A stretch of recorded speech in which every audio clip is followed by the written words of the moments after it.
Welcome to Artificial Majorities. I don't know about you, but for me, this time of year, it always gets me feeling a little, thumbs are twitching a little bit. Yeah. You know that feeling, right? Waiting for that new hardware to Absolutely. It's like Christmas morning. Well, yeah, and you just keep refreshing all the websites. Constantly refreshing, waiting for that pre-order to open up. And seeing those blurry photos online. Yeah. Well, get ready because that's all happening right now with this. Absolutely. We're calling the Switch 2. Yep, the Nintendo Switch 2. So today, we are diving into everything we know about this new upcoming console from Nintendo. If you want to know about the Switch 2, we're going to come. You've come to the right place. Everything. Oh. Hardware upgrades. That's right. Release date. We're going to cover it all. The games.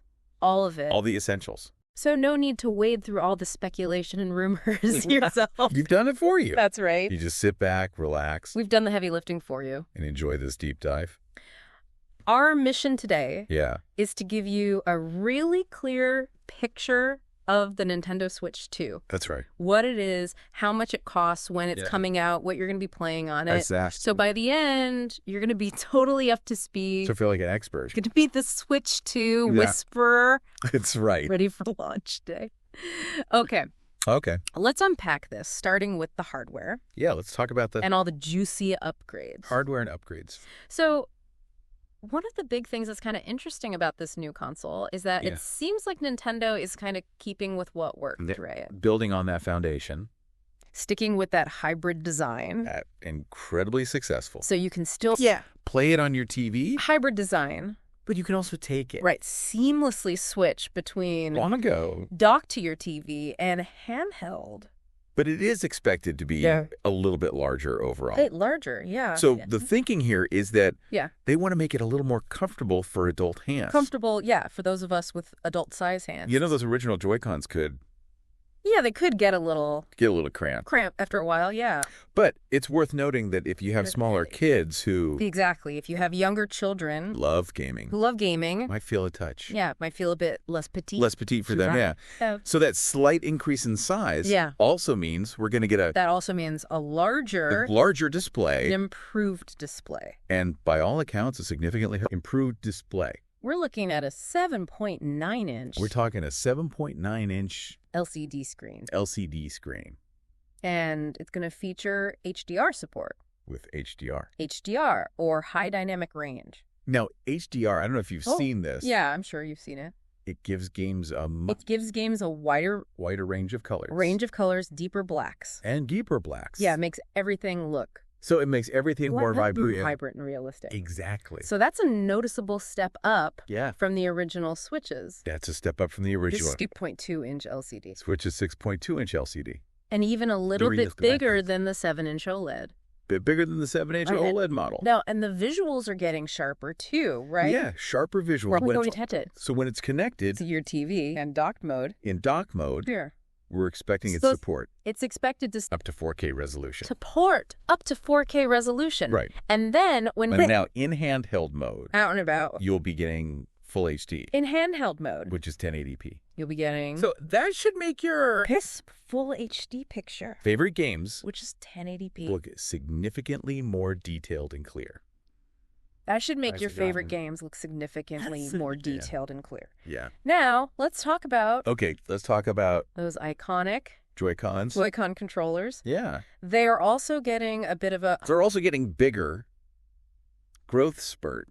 Larger than the originals. Making them larger than the originals. But the changes go beyond... But the changes go beyond just size. The way they attach to the console is completely new. Instead of sliding onto a rail, they're now expected to connect magnetically. It's completely new. Yeah. Instead of sliding onto a rail, they're now expected. That magnetic connection. Sounds pretty neat. Doesn't it? Magnetic connection sounds pretty neat.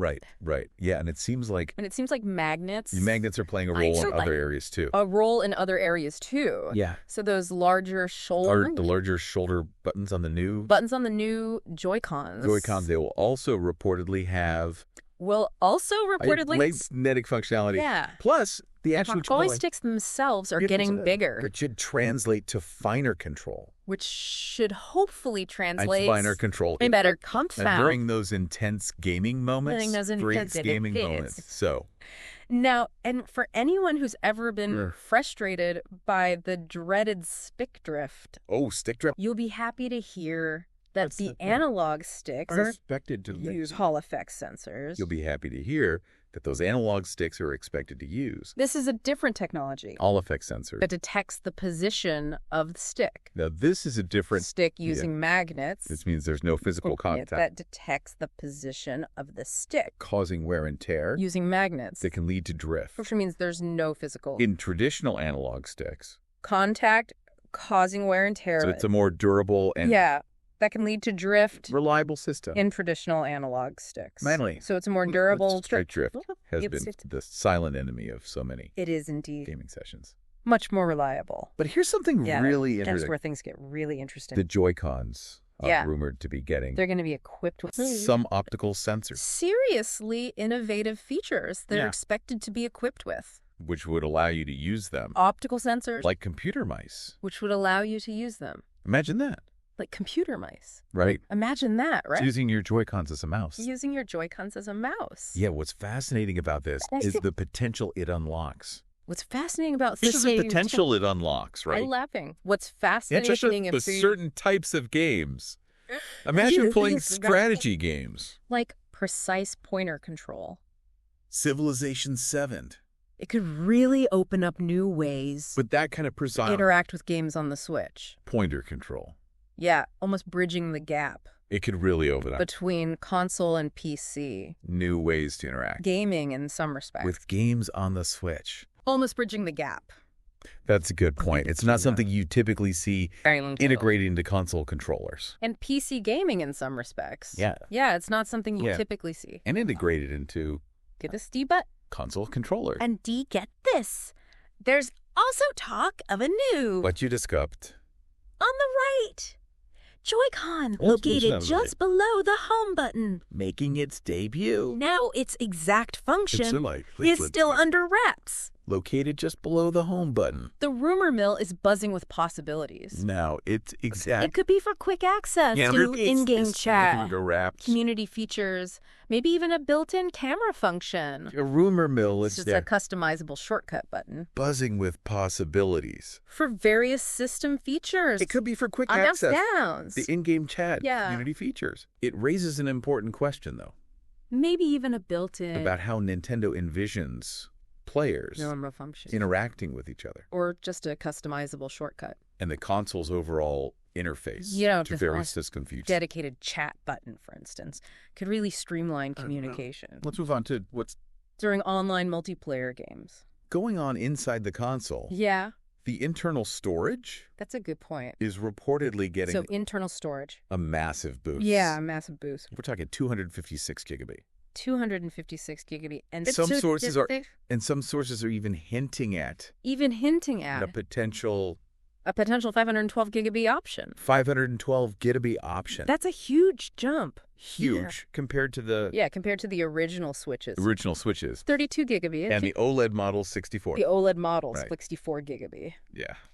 Finally, we might not have. Constantly delete and re-download to make space. Right. So that increase in built-in storage will be a significant advantage. Built-in storage will be especially with modern games. Significant advantage. Especially with modern games becoming... and it's expected to be paired. Increased with potentially faster UFS 3.1 storage. And it's expected. Now, to put it simply... be paired with... this is a newer and quicker type of memory. Potentially faster. Compared to the eMMC. UFS 3.1 storage. Used in previous Switch models. To put it simply. Which should lead to noticeably faster. This is a newer loading times for your games. I think less waiting. Type of memory. Compared to the eMMC. Much faster. Much faster in previous Switch models. Yeah. Which should lead... it's not just about... lowest loading time. Even downloading them from the eShop. For your game should be cooler. Less waiting, more playing. And it's not just about... for those who still love physical game cartridges, loading your... storage will still be expandable. Even download. Via micro SD cards. From the eShop should be. And there's even speculation that it might support. And for those who still love the even faster SD Express cards, physical game cartridges, the storage. So really all these improvements really contribute to a much more and even seamless and enjoyable overall user experience. That it might support. Nobody likes staring at a loading screen. Even faster SD Express cards in the future. Nobody wants to wait. Let's talk about RAM, which is... Let's move on to RAM. Which is kind of like the console's short-term memory. Short-term memory? For actively running tasks. Because actively running tasks. The Switch 2 is rumored to be packing. The Switch 2 is rumored to be packing. Of LPDDR5. Gigabit. Or even the faster LPDDR5X RAM. Of LPDDR5? That's a substantial leap. Or even the faster... From the original's 4 gigabit. LPDDR5X RAM, that's a substantial leap. And faster RAM. This system can handle more complex tasks simultaneously. And faster RAM. RAM means a visit. This system can handle. Especially those big open-world adventures. Complex tasks simultaneously. With lots going on. Improve. Think smoother frame rate. Overall performance. And less chance of slowdown. In games. Yeah. Especially those big... Definitely a big improvement there. Open-world adventures. So that extra... and faster RAM, think smoother frame rates, can really make a difference in how smoothly games perform. Less chance of slowdown. Reducing stutters and allowing for more detailed and dynamic game worlds. For the powerhouse at the heart. So for the powerhouse at the heart of it all. The processing power. The Switch 2 is expected to be powered by... Switch 2 expected. An NVIDIA Tegra Orin T239. To be powered. By an NVIDIA Tegra Orin T239. Now, system on a chip basically means that the main processing components, like the CPU and GPU... System on a chip basically means... all integrated into a single chip. The main processing component, like the CPU and GPU, are all integrated. Now, what's particularly noteworthy here into a single chip is the significant leap in both. So what's particularly the CPU is the central processing unit. It's a significant leap. And the GPU, the graphics processing unit performance that this represents. The CPU. The CPU is rumored to have a processing unit. 8 ARM Cortex A78C cores. And the GPU. With potential clock speeds. The graphics. It's reported in different sources. Processing unit? Ranging from around... 1.8 to 2.2 gigahertz in one instance. The CPU is... Slightly lower, around to have 998.4 to 1100.8 megahertz in another. 8 ARM Cortex A78C. Regardless, it's a modern and powerful architecture. With potential clock speeds. Yeah, designed for efficient performance. Reported in different sources. Yeah, definitely a big step up. From around 1.8 to 2.2. In processing power. Gigahertz in one instance. And the GPU is where things get really exciting. Around 998.4. Especially if you're interested in visual fidelity. To 1100.8 megahertz. It's based on NVIDIA's Ampere architecture. Regardless. And is set to boast a whopping... It's a modern and powerful... 1536 cores. Now, this translates to a massive improvement. This is designed for... in graphics processing power. Performance. And the GPU. Up to 3.09 teraflops in docked mode. Core. Things get... Now, to give you a sense of scale... Especially if you're interested. That's roughly 8 times in visual fidelity, graphical grunt. It's based on NVIDIA and the original Nintendo Switch had.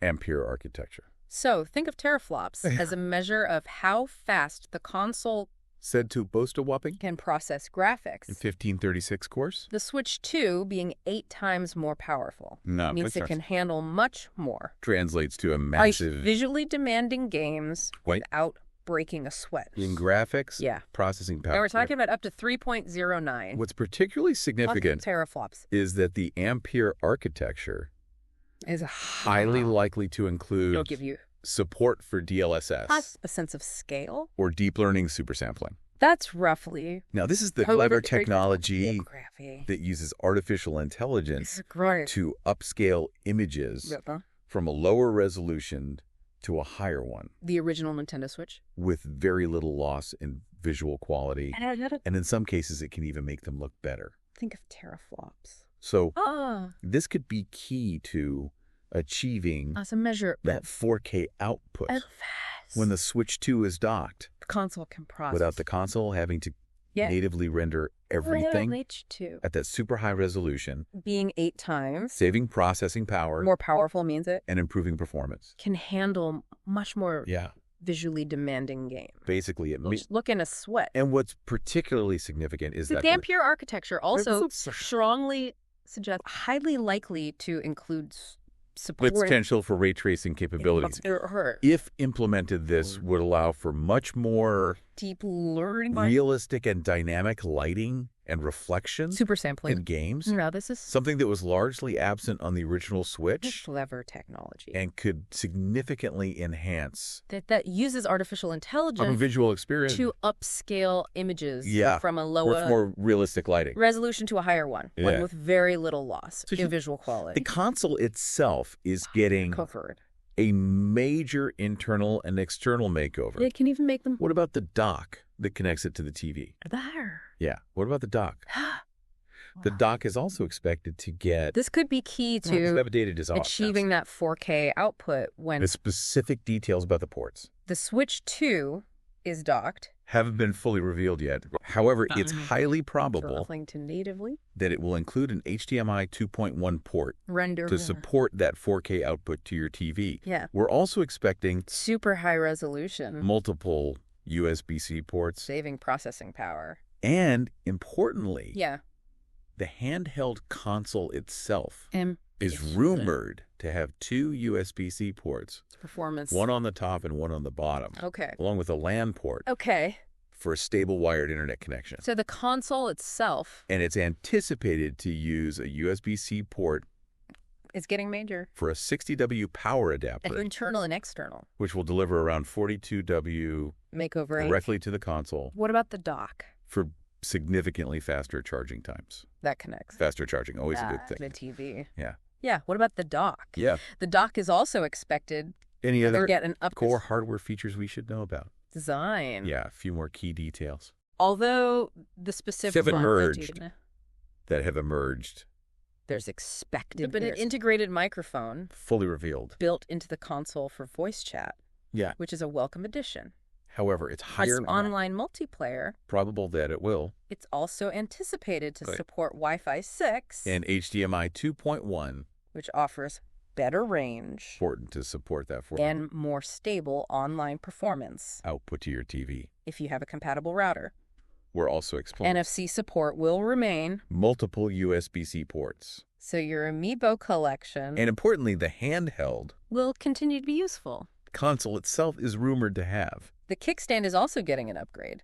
2 USB-C ports. One it's set to be larger on the top and one on the bottom. And adjustable with rubber feet for better stability when you're playing. Core to port for a stable wired internet. In tabletop mode. You'll also likely notice. And it's anticipated to use a larger ventilation slots. USB-C port for a 60W bulb. Help keep all that new, more powerful hardware running. Cool. Which will deliver around 42W. For those who prefer wired headphones, directly to the console, the trusty 3.5mm headphone jack for is expected to be there. Faster charging time. And crucially for collectors, faster charging. The cartridge slot remains. Is always. So physical game releases are still part of Nintendo's plan. The book. Yeah. We're not doing away with those cartridges just yet. We should know about the core hardware features. We've covered a lot of ground here. A few more key details. I mean, this is a seriously impressive list. Expected to be. They're integrated. An integrated. It really does sound like microphone built into the console. Yes, substantial leap forward.